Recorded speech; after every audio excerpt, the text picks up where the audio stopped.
नमस्कार, मी माधवी गुंटे। आज मी करणार आहे उपासाचे चुरम्याचे लाडू। चुरम्यासाठी चुरमा म्हणजे काय, आपण जे 16 सोमवाराला वगैरे प्रसादाला करतो त्या चुरम्याचे लाडू, तेच मी उपासासाठी करते। त्यासाठी मी इथं राजगिऱ्याचं पीठ, किंचित मीठ आणि त्याच्यामध्ये तूप घालून कोमट पाण्यात मी हे भिजवून घेते। ते भिजलेलं पीठ मी एक 10 मिनटं झाकून ठेवलं। त्यानंतर त्याचे गोळे करून घेतले एकसारखे सगळे। त्याची पोळी लाटून घेतली।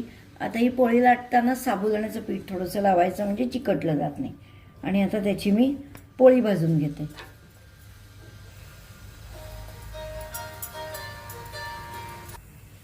आता अशी राजगिऱ्याची मी पोळी करून घेतली, छान फुगली बघा।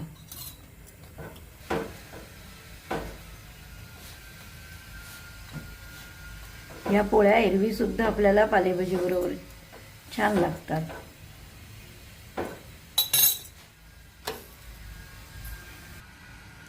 आता या केलेल्या राजगिऱ्याच्या पोळ्या मी कुस्करून घेतल्या। आपण ज्या पोळ्या नेहमी कुस्करतो तसंच।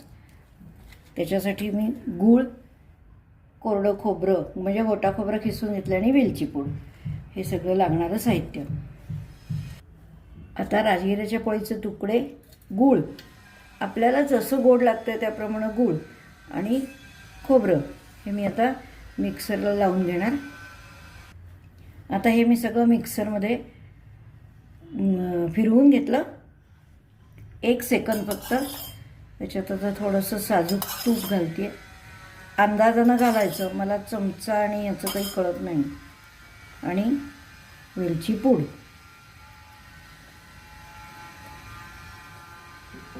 आणि उपासाला चालणारे चुरम्याचे लाडू